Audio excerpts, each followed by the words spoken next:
Age of Enlightenment in English literature. Historical background, literary features, major writers. Hello and welcome to the discourse.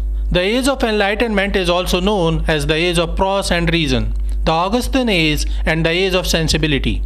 The Age of Enlightenment in English literature corresponds to the period from 1700 to 1800, during which the belief that science and logic give people more knowledge and understanding than tradition and religion gained traction. Historical background. The basis for this common belief was developed along with the works of Francis Bacon, who proposed the idea of inductive reasoning. In the Advancement of Learning and the New Organon, Bacon expressed the technique of induction through which we establish truth or knowledge on the ground of real observation of several experiences or occurrences. His works gave impetus to the scientific revolution, which suffered a jolt because of the political upheaval during the Interregnum. But the Restoration period brought the scientific method back on the course. The Royal Society was established in 1660 and it was influenced by the imaginative House of Solomon in Bacon's New Atlantis. The other thinkers of influence included René Descartes and Baruch Spinoza. Bacon gave the idea of empiricism and Descartes proposed rationalism. Baruch Spinoza and Leibniz supported Descartes' rationalism, while empiricists like John Locke, George Berkeley, and David Hume opposed it. Nevertheless, both rationalism and empiricism advocated logic. The subtle difference was the final authority to be considered as the foundation of certainty of knowledge. Empiricists favored experience based on human senses, while rationalists supported reason. In religion, you accepted the dictates of the church. In science, you would turn to a recognized authority like Aristotle, Ptolemy, etc. The wife of Bath, the Canterbury Tales, trusted experience over authority, but she was wrong to do so. In the Age of Enlightenment, she would be right. Copernicus and Galileo were the wives of Bath when they trusted their own observations of stars to support their heliocentric view of the world, as opposed to the Bible and also opposed to Ptolemy, the then authority of science. Newton further used empiricism to explain gravity and the laws of motion and developed a whole new mathematics of calculus. Empiricism gave way to skepticism. Skepticism against dogmas empowered individualism and called for freedom from religious dogmas. The people of Enlightenment age believed in the universal authority of reason and observation. In his famous work, Discourse on Method, Descartes at first doubted the deliverance of his senses, as they frequently mislead us. Then he questioned the procedure of reasoning. He reckoned that our universe might be an illusion, but in suspecting everything to be misleading or fake, Descartes speculated, "I think, therefore I am." Political and religious scenario of the Age of Enlightenment. Enlightenment wasn't just about science. Even John Milton met Galileo in his lifetime and admired him, yet his major work was Paradise Lost, surrounding the biblical Genesis, original sin and Satan. People of the Enlightenment age were fed up with religious doctrines. They wanted proof, did not want to accept an idea as true just because some person of authority said it, and that gave way to the direct opposition to any idea supporting the divine right. After the death of King Charles II in 1685, King James II became the monarch. But he had to face the opposition of Whigs and proponents of Protestants and was deposed in the Glorious Revolution of 1688 in favor of his Protestant daughter Mary and her husband William III. The deposition of King James II settled a century of political and civil strife in England by confirming the primacy of the English Parliament over the Crown through the Bill of Rights passed in 1689, which limited the monarch's power.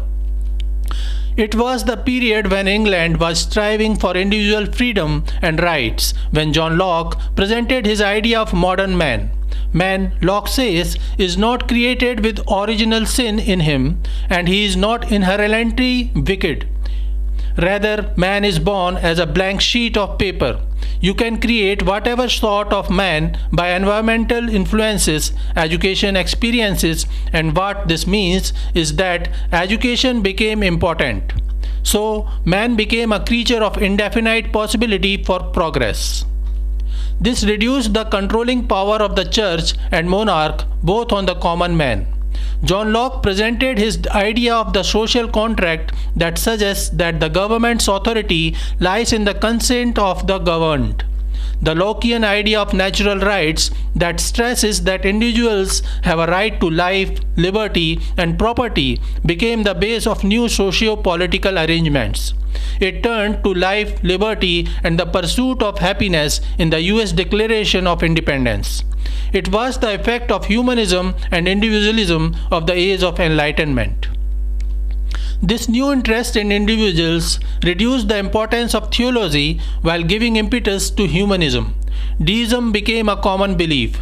Enlightenment brought a geographical change too, as Scotland and England officially became one and the Parliament of Scotland was abolished through the Act of Union in 1707 and changed England to Great Britain. Act of Union of 1800 again united Great Britain and Ireland, and the Union became the United Kingdom of Great Britain, in which not the king but the English Parliament was the primary force of recognition. Literary features of the Age of Enlightenment in English literature. The changing socio-political and religious orders had an influence on the literature of the Age of Enlightenment. Robert Walpole became the first de facto Prime Minister of Great Britain. He continued as the Prime Minister for 20 years. Despite his political success, he was accused of corruption and was termed the Great Corrupter and was often compared to Jonathan Wild, the thief catcher. John Gay satirized both in his play The Beggar's Opera. Walpole's other enemies included Alexander Pope, Jonathan Swift, Henry Fielding, and Samuel Johnson. To avoid any such satirical criticism anymore, Robert Walpole introduced the Licensing Act of 1737 to control and censor what was being said about the British government through theatre. This crippled the English theatre but was an equally strong impetus to other means of literature in novels, pamphlets, essays, and other forms of prose. Licensing Act significantly reduced the number of dramas in the 18th century, but it helped in bringing a reading revolution. People began to read extensively, finding as many books as they could. The lack of active theatres gave way to the development of other public spheres. People gathered at coffee houses and discussed political, social, and scientific developments that gave rise to the concept of journalism and magazines, and the print industry got a new impetus as not only novels and pamphlets and other books were becoming the vogue, but newspapers and magazines were also making their space in public. The increased consumption of reading materials brought about the social enlightenment. Novels, books, pamphlets, newspapers, and journals became the media of the transmission of ideas and attitudes. It also gave way to the printing and production of new dictionaries. Samuel Johnson published a Dictionary of the English Language in 1755. Bishop Robert Lowth published his dictionary titled A Short Introduction to English Grammar in 1762. The first edition of Encyclopaedia Britannica was published in 1771. Lindley Murray published English Grammar adapted to the different classes of learners in 1794. The authors of the Age of Enlightenment used satire frequently to attack human vices and follies. We can broadly divide the English literature of the Age of Enlightenment into three parts. It was a period of intense prose writing. The first part can be considered from 1700 to 1745, which is termed the Augustan period.